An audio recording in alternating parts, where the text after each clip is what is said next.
अनंत कोटि ब्रह्मांड नायक राजाधिराज योगीराज परब्रह्म श्री सच्चिदानंद सद्गुरु साईनाथ महाराज की जय।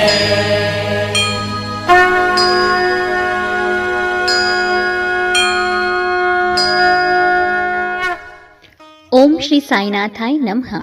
आइए अध्याय 25 प्रारंभ करते हैं। दामू अन्ना का सार, अहमदनगर की रुई और अनाज के सौदे, आर्मलीला तथा प्रार्थना। प्राक कथन। जो अकारण ही सभी पर दया करते हैं तथा समस्त प्राणियों के जीवन व आश्रयदाता हैं, जो परब्रह्म के पूर्ण अवतार हैं, ऐसे अहेतुक दया सिंधु और महान योगीराज के चरणों में साष्टांग प्रणाम कर अब हम यह अध्याय प्रारंभ करते हैं। श्री साईं की जय हो। वे संत चूड़ामणि, समस्त शुभ कार्यों के उद्गम स्थान और हमारे आत्मा राम तथा भक्तों के आश्रयदाता हैं। हम उन साईनाथ की चरण वंदना करते हैं जिन्होंने अपने जीवन का अंतिम ध्येय प्राप्त कर लिया है। श्री साईं बाबा अनिवर्चनीय प्रेम स्वरूप हैं। हमें तो केवल उनके चरण कमलों में दृढ़ भक्ति ही रखनी चाहिए। जब भक्त का विश्वास दृढ़ और भक्ति परिपक्व हो जाती है तो उसका मनोरथ भी शीघ्र ही सफल हो जाएगा। जब हेमाड पंत को साईं चरित्र तथा साईं लीलाओं के रचने की तीव्र उत्कंठा हुई तो बाबा ने तुरंत ही वह पूर्ण कर दी। जब उन्हें स्मृति पत्र इत्यादि रखने की आज्ञा हुई तो हेमाड पंत में स्फूर्ति, बुद्धिमता, शक्ति तथा कार्य करने की क्षमता स्वयं ही आ गई। वे कहते हैं कि मैं इस कार्य के सर्वथा अयोग्य होते हुए भी श्री साईं के शुभ आशीर्वाद से इस कठिन कार्य को पूर्ण करने में समर्थ हो सका। फलस्वरूप यह ग्रंथ श्री साईं सच्चरित्र आप लोगों को उपलब्ध हो सका, जो एक निर्मल स्तोत्र या चंद्रकांता मणि के ही सदृश है, जिसमें वे सदैव साईं लीला रूपी अमृत झरा करता है, ताकि पाठक गण जी भर कर उसका पान कर सके। जब भक्त पूर्ण अंतःकरण से श्री साईं बाबा की भक्ति करने लगता है तो बाबा उसके समस्त कष्टों और दुर्भाग्यों को दूर कर स्वयं उसकी रक्षा करने लगते हैं। अहमदनगर के श्री दामोदर सांवल राम रासने का सार की निम्नलिखित कथा उपयुक्त कथन की पुष्टि करती है। दामू अन्ना। पाठकों को स्मरण होगा कि इन महाशय का प्रसंग 6वें अध्याय में शिरडी के रामनवमी उत्सव के प्रसंग में आ चुका है। जबकि रामनवमी उत्सव का प्रारंभ ही हुआ था और उसी समय से वे एक जरीदार बढ़िया ध्वज इस अवसर पर भेंट करते तथा वहां एकत्रित गरीब भिक्षुओं को भोजन आदि कराया करते थे। आइए जानते हैं दामू अन्ना के सौदे के बारे में। पहला, रुई का सौदा। दामू अन्ना को बंबई से उनके एक मित्र ने लिखा कि वह उनके साथ साझेदारी में रुई का सौदा करना चाहते हैं, जिसमें लगभग 2 लाख रुपयों का लाभ होने की आशा है। सन 1936 में नरसिंह स्वामी को दिए गए एक वक्तव्य में दामू अन्ना ने बतलाया कि रुई के सौदे का यह प्रस्ताव बंबई के एक दलाल ने उनसे किया था, जो कि साझेदारी से हाथ खींचकर मुझ पर ही सारा भार छोड़ने वाला था। दलाल ने लिखा था कि धंधा अति उत्तम है और हानि की कोई आशंका नहीं। ऐसे स्वर्णिम अवसर को हाथ से नहीं जाने देना चाहिए।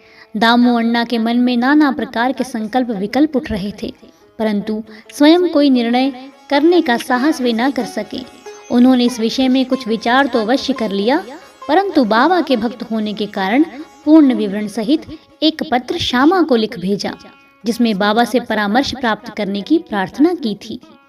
यह पत्र श्यामा को दूसरे ही दिन मिल गया, जिसे दोपहर के समय मस्जिद में जाकर उन्होंने बाबा के समक्ष रख दिया। श्यामा से बाबा ने पत्र के संबंध में पूछताछ की। उत्तर में श्यामा ने कहा कि अहमदनगर के दामू अन्ना का सार आपसे कुछ आज्ञा प्राप्त करने की प्रार्थना कर रहे हैं। बाबा ने पूछा कि वह इस पत्र में क्या लिख रहा है और उसने क्या योजना बनाई है। मुझे तो ऐसा प्रतीत होता है कि वह आकाश को छूना चाहता है। उसे जो कुछ भी भगवत कृपा से प्राप्त है वह उससे संतुष्ट नहीं है। अच्छा, पत्र पढ़कर सुनाओ। श्यामा ने कहा, जो कुछ आपने अभी कहा वही तो पत्र में लिखा हुआ है।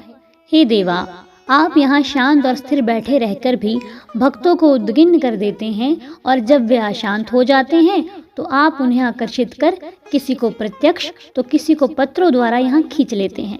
जब आपको पत्र का आशय विदित ही है तो फिर मुझे पत्र पढ़ने को विवश क्यों कर रहे हैं?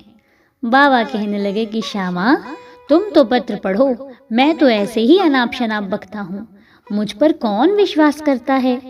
तब श्यामा ने पत्र पढ़ा और बाबा उसे ध्यान पूर्वक सुनकर चिंतित हो कहने लगे कि मुझे ऐसा प्रतीत होता है कि सेठ दामू अण्णा पागल हो गया है। उसे लिख दो कि उसके घर किसी वस्तु का अभाव नहीं है, इसीलिए उसे आधी रोटी में ही संतोष कर लाखों के चक्कर से दूर ही रहना चाहिए। श्यामा ने उत्तर लिखकर भेज दिया, जिसकी प्रतीक्षा उत्सुकता पूर्वक दामू अण्णा कर रहे थे। पत्र पढ़ते ही लाखों रुपए के लाभ होने की उनकी आशा पर पानी फिर गया। उन्हें उस समय ऐसा विचार आया कि बाबा से परामर्श कर उन्होंने भूल की है, परंतु श्यामा ने पत्र में संकेत कर दिया था कि देखने और सुनने में फर्क हुआ करता है, इसीलिए शेष कर तो यही होगा कि स्वयं शिरडी आकर बाबा की आज्ञा प्राप्त करो। बाबा से स्वयं अनुमति लेना उचित समझकर वे शिरडी आए। बाबा के दर्शन कर उन्होंने चरण सेवा की, परंतु बाबा के सम्मुख सौदे वाली बात करने का साहस वे न कर सके। उन्होंने संकल्प किया कि यदि उन्होंने कृपा कर दी तो इस सौदे में से कुछ लाभांश उन्हें भी अर्पण कर देंगे। यद्यपि यह विचार दामू अण्णा बड़ी गुप्त रीति से अपने मन में कर रहे थे, तो भी त्रिकालदर्शी बाबा से क्या छिप सकता था।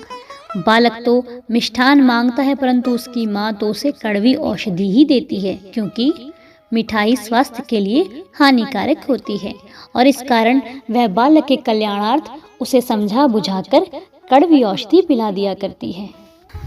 बाबा भी एक दयालु माँ के समान थे। वे अपने भक्तों का वर्तमान और भविष्य जानते थे, इसीलिए उन्होंने दामू अण्णा के मन की बात जानकर कहा कि बापू, मैं अपने को इस सांसारिक झंझटों में फंसाना नहीं चाहता। बाबा की स्वीकृति जानकर दामू अण्णा ने यह विचार त्याग दिया। आइए अब जानते हैं दूसरे सौदे के बारे में, अनाज का सौदा।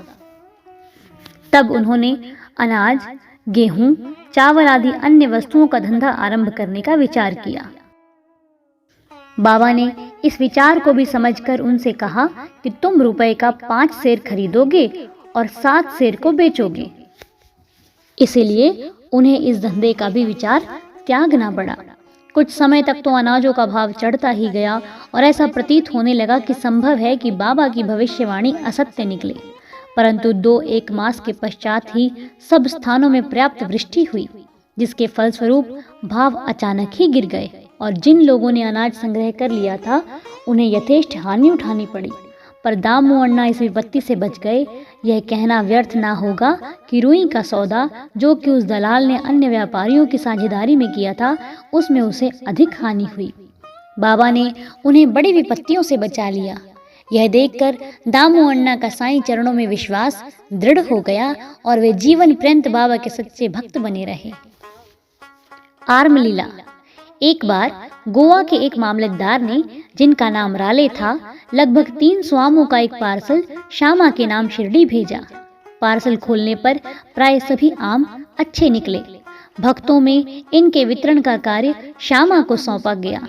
उनमें से बाबा ने 4 आम दामू अण्णा के लिए पृथक निकाल कर रख लिए। दामू अण्णा की 3 स्त्रियां थीं, परंतु अपने दिए हुए वक्तव्य में उन्होंने बतलाया कि उनकी केवल 2 ही स्त्रियां थीं, वे संतानहीन थे। इस कारण उन्होंने अनेक ज्योतिषियों से इसका समाधान कराया और स्वयं भी ज्योतिष शास्त्र का थोड़ा सा अध्ययन कर ज्ञात कर लिया कि जन्म कुंडली में एक पाप ग्रह के स्थित होने के कारण इस जीवन में उन्हें संतान का मुख देखने का कोई योग नहीं है। परंतु बाबा के प्रति तो उनकी अटल श्रद्धा थी। पार्सल मिलने के 2 घंटे पश्चात ही वह पूजनार्थ मस्जिद में आए। उन्हें देखकर बाबा कहने लगे कि लोग आमों के लिए चक्कर काट रहे हैं, परंतु ये 2 दामू के हैं, जिसके हैं उन्हें ही खाने दो और मरने दो। इन शब्दों को सुन दामू अण्णा के हृदय पर वज्रघात सा हुआ, परंतु महासपति शिरडी के एक भक्त ने उन्हें समझाया कि इस मृत्यु शब्द का अर्थ अहंकार के विनाश से है और बाबा के श्री चरणों की कृपा से तो वह आशीर्वाद स्वरूप है। तब वे आम खाने को तैयार हो गए।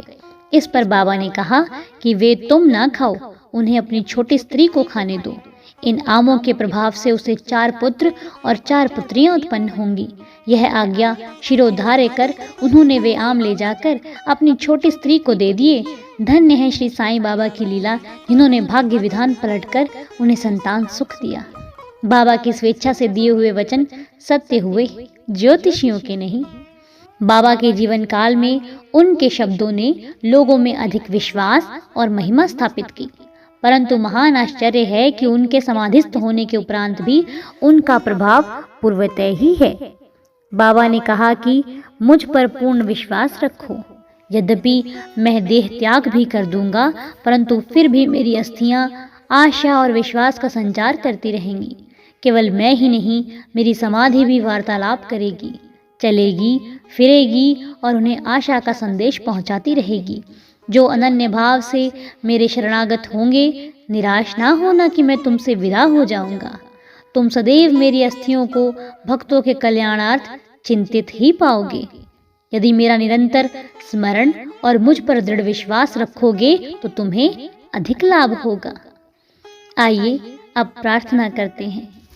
एक प्रार्थना कर हेमांड पंत यह अध्याय समाप्त करते हैं।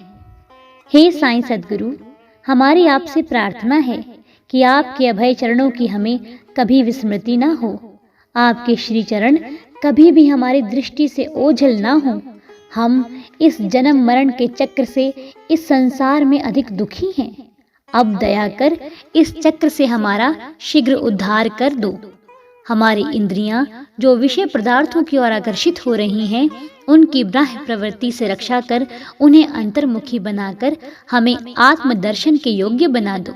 जब तक हमारा इंद्रियों की बाहरीमुखी प्रवृत्ति और चंचल मन पर अंकुश नहीं है, तब तक आत्म साक्षात्कार की हमें कोई आशा नहीं है। हमारे पुत्र और मित्र कोई भी अंत में हमारे काम ना आएंगे। हे साईं, हमारे तो एकमात्र तुम ही हो जो हमें मोक्ष और आनंद प्रदान करोगे। हे प्रभु, हमारी तर्क वितर्क तथा अन्य कुप्रवृत्तियों को नष्ट कर दो। हमारी जिह्वा सदैव तुम्हारे नाम स्मरण का स्वाद लेती रहे। हे साईं, हमारे अच्छे बुरे सब प्रकार के विचारों को नष्ट कर दो। प्रभु, कुछ ऐसा कर दो कि जिससे हमें अपने शरीर और ग्रह में आसक्ति ना रहे। हमारा अहंकार सर्वथा निर्मूल हो जाए और हमें एकमात्र तुम्हारे ही नाम की स्मृति बनी रहे तथा शेष सब का विस्मरण हो जाए। हमारे मन की अशांति को दूर कर उसे स्थिर और शांत करो। हे साईं, यदि तुम हमारे हाथ अपने हाथ में ले लोगे तो अज्ञान रूपी रात्रि का आवरण शीघ्र दूर हो जाएगा और हम तुम्हारे ज्ञान प्रकाश में सुखपूर्वक विचरण करने लगेंगे। यह जो तुम्हारा लीलामृत पान करने का सौभाग्य हमें प्राप्त हुआ है तथा जिसने हमें अखंड निद्रा से जागृत कर दिया है, यह तुम्हारी ही कृपा और हमारे गत जन्मों के शुभ कर्मों का ही फल है। विशेष इस संबंध में श्री दामू अण्णा के उपरोक्त कथन को उद्धृत किया जा सकता है, जो ध्यान देने योग्य है। एक समय जब मैं अन्य लोगों सहित बाबा के श्री चरणों के समीप बैठा तो मेरे मन में 2 प्रश्न उठे। उन्होंने उनका उत्तर इस प्रकार दिया। जो जन समुदाय श्री साईं के दर्शनार्थ शिरडी आता है, क्या उन सभी को लाभ पहुंचता है? इसका उन्होंने उत्तर दिया कि बौर लगे आम वृक्ष की ओर देखो। यदि सभी बौर फल बन जाएं, तो आमों की गणना भी नहीं हो सकेगी।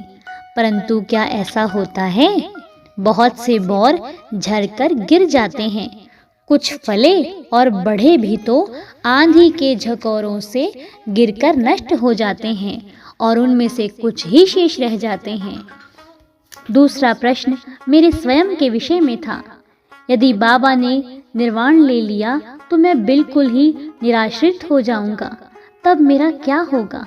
इसका बाबा ने उत्तर दिया कि जब और जहां भी तुम मेरा स्मरण करोगे, मैं तुम्हारे साथ ही रहूंगा।